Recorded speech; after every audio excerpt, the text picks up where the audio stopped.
هاي أطيب تريدة الطاجين تسويها، كلش طيبة. تابعي للأخير مشان تعرفي الوصفة. هلو، اليوم راح نسوي تريدة الطاجين. هذا هو تريدة الطاجين، هاي هي المكون الرئيسي. هاي هو طبق جزائري تقليدي عنا. المكونات عنا أفخاذ دجاج، راح نسويها بالدجاج. عنا شجر، جريوات، بصل، ثوم، فلفل، حمص، بهارات، عنا ملح وفلفل أسود. هاي المكون اللي راح أزيده هي نومة بصرة، هو الليمون المجفف، يعني ينطي طعم كلش طيب. هاي الأكلة بالعراق موجودة، تشبه تشريب دجاج، بس هم بالعراق هاي يسويه خبز، لكن احنا التشريب تبعنا نسويه هاي تريدة. شوفوا شلون. وهاد نومة البصرة ينطي طعم كلش طيب. وطبعا الطماطم. اول شي نقشروا البصل،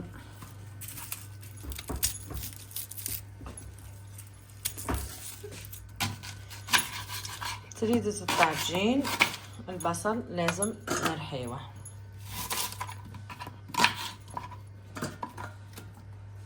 تحطين البصل والثوم في الخلاط مشان ترحيه. اول شي تجيبين زيت، تحطين الزيت، وبعدين البصل والثوم اللي فرمناه. هاد سويت 2 لانه هاي الاكلة تحب البصل، يعني مع البصل كلش طيبة. تحطين الافخاذ طبعا حسب الكمية اللي عندكم، احنا عائلة صغيرة لهيك نسووه هيك. الملح والفلفل الاسود والحمص، تحطين الفلفل حار، وتحطين نومة بصرة، وتخلطين ونخليها تتخلى براحتها مدة 20 دقيقة على نار هادية. جريوات تحطيها، تنحيها هيك وتغسليها وتخليها على جنب.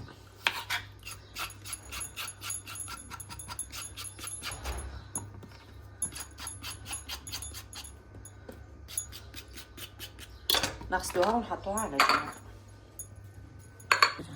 جيبين كسكاس، طبعا كسكاس، ونجيو عنا تريدة الطاجين.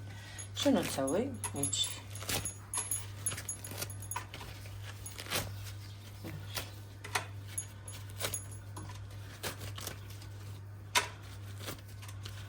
هيك تفتيها، يعني سبحان الله نفس الطبق اللي يسوونه العراقيين، هما بس يسوونه بالخبز، ما يحطوش في الكسكاس طبعا.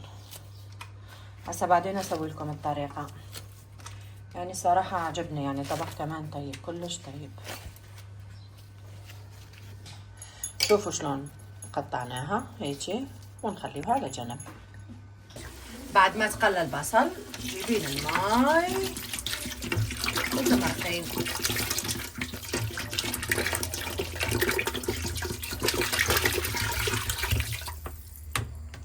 بعد ما مرقناها نخليها ونقفل. هسه شوفوا لما تصير تغلي نحطوا الجريوات.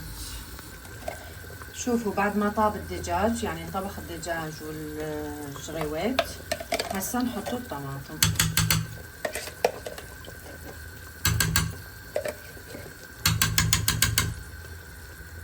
وبعد ما حطينا الطماطم نجيبوا التريدة تاعنا ونحطوها، لانه هاي تتفور ليه لانه اصلا يعني طايبة. شوفوا بعد ما يطلع البخار هيك نحيوها. بعد ما نحيناها نجيبوا اي شي راح تقدمين فيه.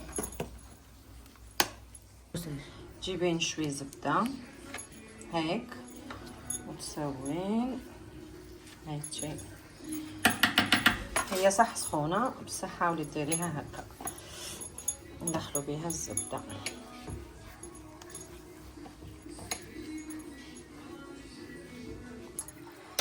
تجيبين صوص سباك، نحين الدجاج والجريوات، تجيبين هيك شيء مشان نصفيه الصوص. الصوص لازم تصفيها.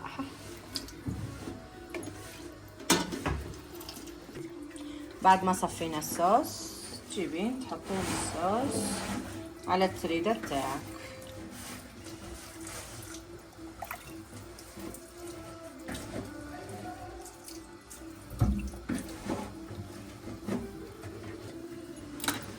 نجيبوا الجغيوات نحطوها هكا.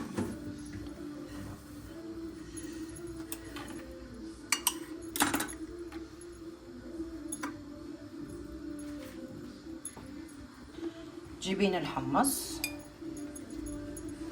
تحطينه هيك، وبعدين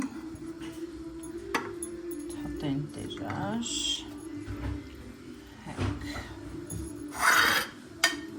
وهي هي النتيجة.